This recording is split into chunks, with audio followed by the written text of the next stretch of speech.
Welcome back to Music Kingdom. This time around, I feel like taking us back to one of the most iconic songs in the history of music, regardless of genre. In this video, we will be listening to, giving a music theory breakdown for, and reviewing Smells Like Teen Spirit by Nirvana. Stay tuned.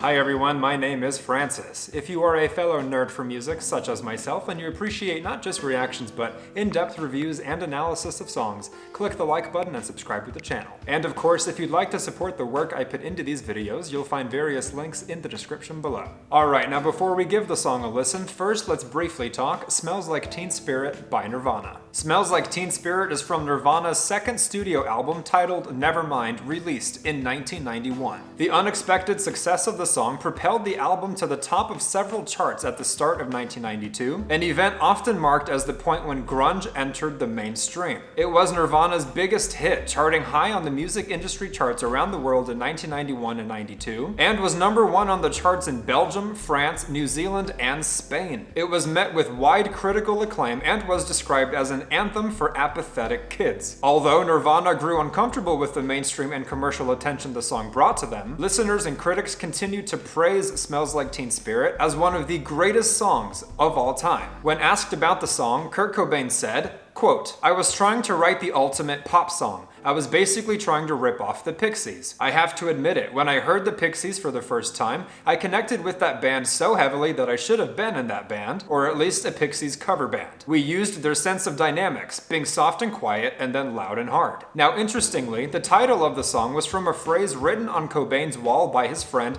Kathleen Hanna, which said, "Kurt smells like Teen Spirit." Hanna meant that Cobain smelled like the deodorant Teen Spirit, which she had discovered during a trip to the grocery store. Regardless, Cobain said that he was unaware of the deodorant until months after the single was released and had interpreted it as a revolutionary slogan as they had been discussing anarchism and punk rock. While the meaning of the lyrics have been widely and endlessly speculated, Kurt himself said, quote, "The entire song is made up of contradictory ideas. It's just making fun of the thought of having a revolution, but it's a nice thought." Dave Grohl also stated he does not believe the song has any message, saying, quote, "Just seeing Kurt write the lyrics to a song 5 minutes before he first sings them, you just kind of find it a little bit hard to believe that the song has a lot to say about something. You need syllables to fill up the space, or you need something that rhymes." Regardless of its meaning, Smells Like Teen Spirit was included in the Rock and Roll Hall of Fame's list of the songs that shaped rock and roll. In 2001, the Recording Industry Association of America ranked the song at number 80 on their Songs of the Century list. In 2002, NME ranked the song as number 2 on its list of the 100 greatest singles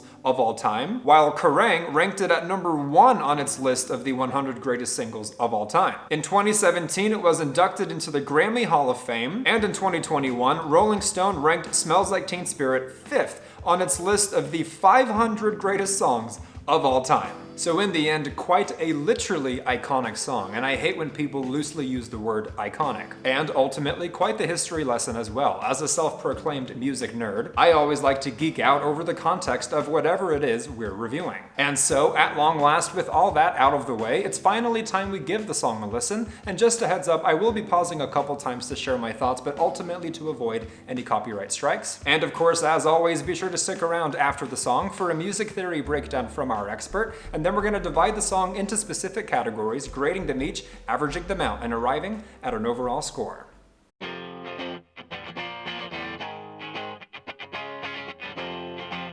The immediate nostalgia.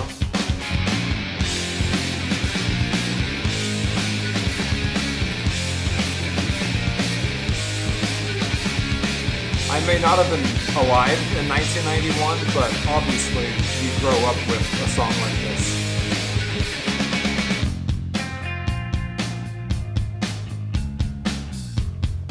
I've always liked the contrast as well, soft and loud.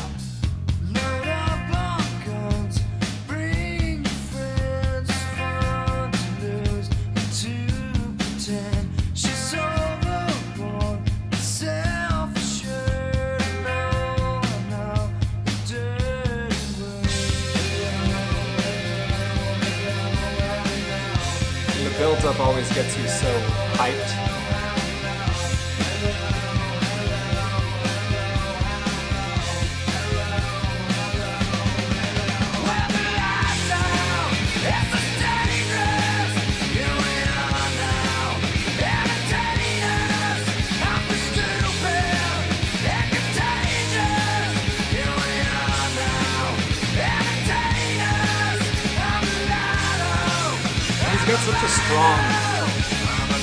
catchy belting voice.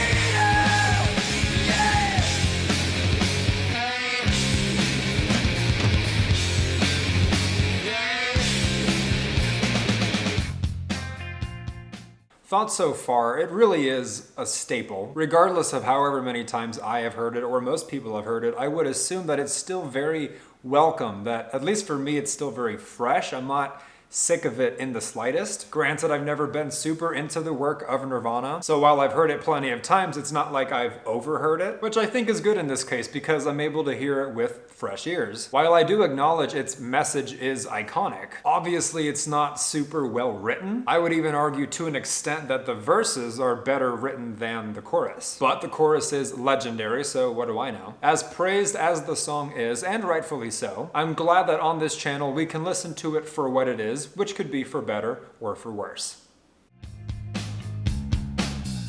And with how intense the chorus is, it's very welcome to just take a breather and build your energy for the next one.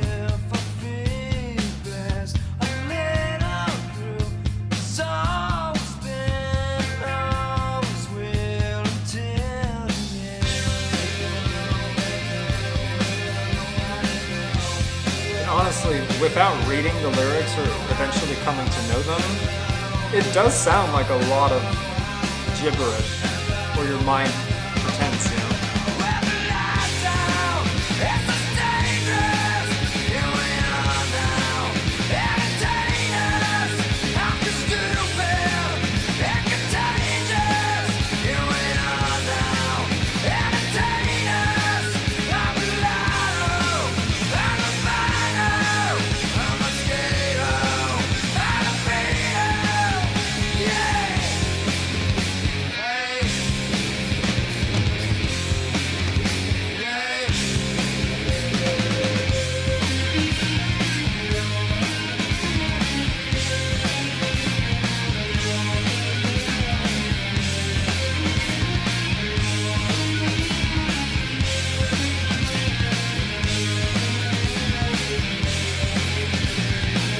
With how catchy it is, I can't help but figure the composition isn't necessarily that complex or anything, but evidently remarkably catchy.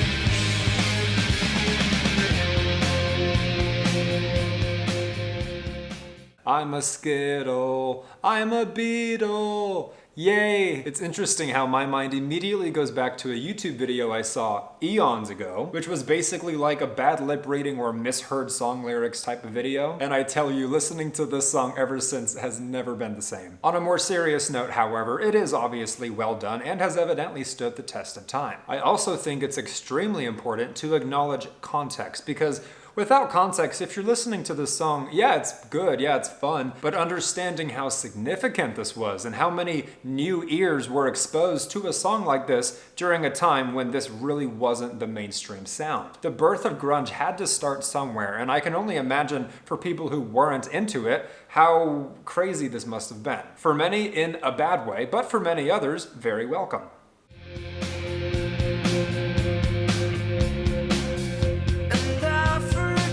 And well produced, you know, in a simple way, but you can tell it's masterfully done.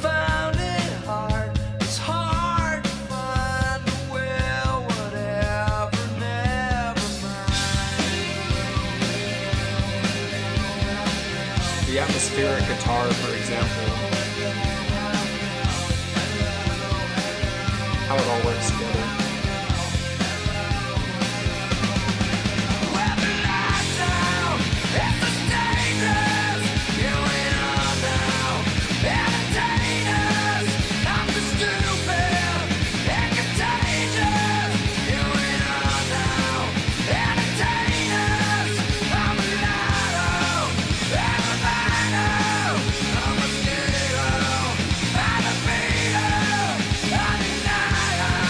And I do like the message of the lyrics. I know it wasn't that intentional on his part, but evidently it means a lot to a lot of people.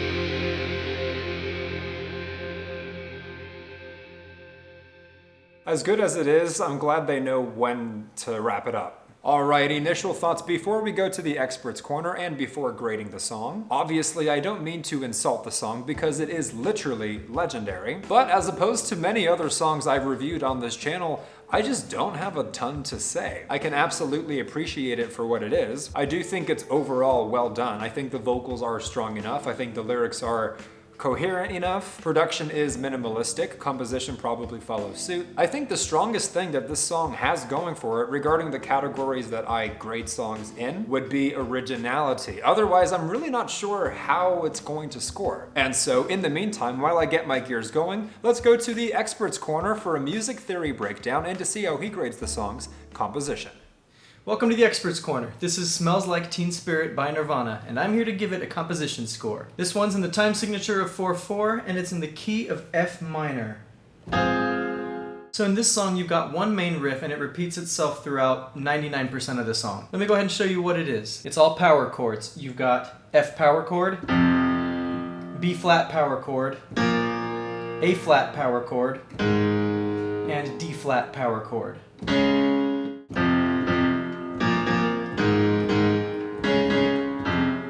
So even though that riff in itself is pretty basic and pretty repetitive, it's still a very unique riff. I've never heard that exact progression in any song I've ever listened to. Additionally, there are other elements in this song that give it some compositional merit. You've got some good stuff happening melodically, which is why I think this song is such an earworm. There's also some neat little nuances in between sections that kind of put a break in the repetitiveness of the main riff. Some nice subtleties, and I think it's a well-crafted song. Overall, I'm going to give this one a 6.5 out of 10. Given that composition wasn't really the point of this song, and that the main riff is very repetitive, it just doesn't quite stand up to the 8s and 9s out there when it comes to its composition. Still iconic. Back to you, Francis.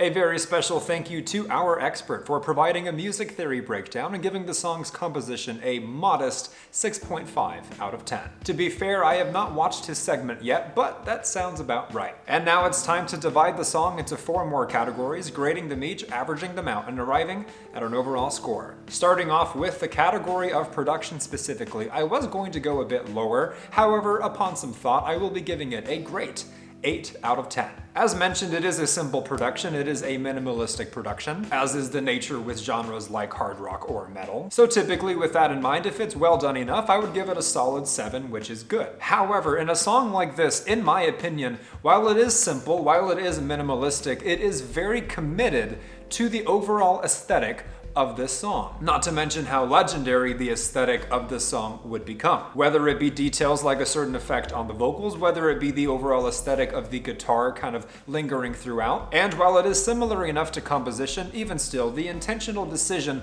to take you from soft to loud, back to soft, back to loud, etc., keeping the listener engaged, a lot of that has to do with production as well. So, given this song's stature, and for all of the other aforementioned reasons, I feel the production is great, which is reflected by an 8. Alright, moving on to the category of lyrics. Similar to production, I was going to go a bit lower with these, and ultimately ended up going higher than I thought. And so I was going to give the lyrics a good enough 6.5 or 7, but ultimately landed on an 8 as well. And honestly, not to sound like a broken record, but bumping up that score has more to do with the fact that the lyrics are iconic. So my logic is, for whatever it's worth, if we ignore context, if we ignore history, if we ignore iconic status, I do think the lyrics are at best a 6.5, which is mediocre or good. So I'm not denying that, because honestly the proof is in the pudding if you simply read along. A mulatto, an albino, a mosquito, my libido, yeah, hello, hello, how low, hello, hello, how low, hello, hello, how low. I do kind of feel validated in the fact that Kurt Cobain and Dave Grohl both alluded to the song being about something, but not quite as much as people wanted to make it out to be. They get an 8 in my opinion because they're good,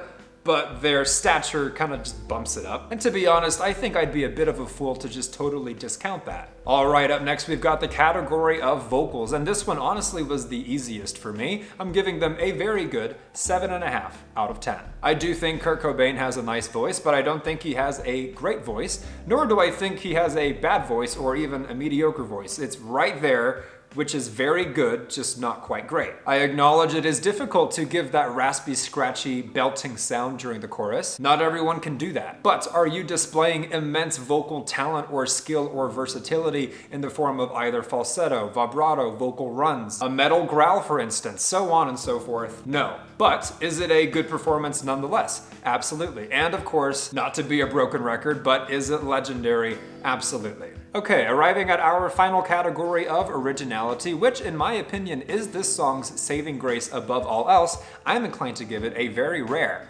9 out of 10. If you are a longtime subscriber to this channel, you know I don't give out 9s very easily, unless of course songs I'm reviewing are just that amazing. And you'll also know that for me, originality is very much a broad umbrella that can mean or look like a lot of different things. Creativity, artistry, inspiration, innovation, etc. In the case of this song, however, it absolutely has to do with historical significance, contextual significance, importance and relevance within the music industry itself. And I'll be honest, objectively speaking, when I see a bunch of these lists online of the best songs ranked or the best singers ranked or the best bands, so on and so forth, I take them with a grain of salt because half the time they are batshit crazy. However, I do think there is something to be said about this song basically being on every possible list imaginable, and not just being on every list imaginable, but being highly ranked on every list imaginable. Do I agree that it deserves to be that highly ranked? No, but I will not be willingly ignorant towards a very obvious fact. And that would be that this song, and many others by other bands, it's not just Nirvana, but this song was a catalyst for an entire new genre, for an entire new style, not just of music, but like literally of fashion. It had a lot to do with the climate as well. So on and so forth. We all know about grunge, and my point is, a song like this is a large reason why. 9 out of 10.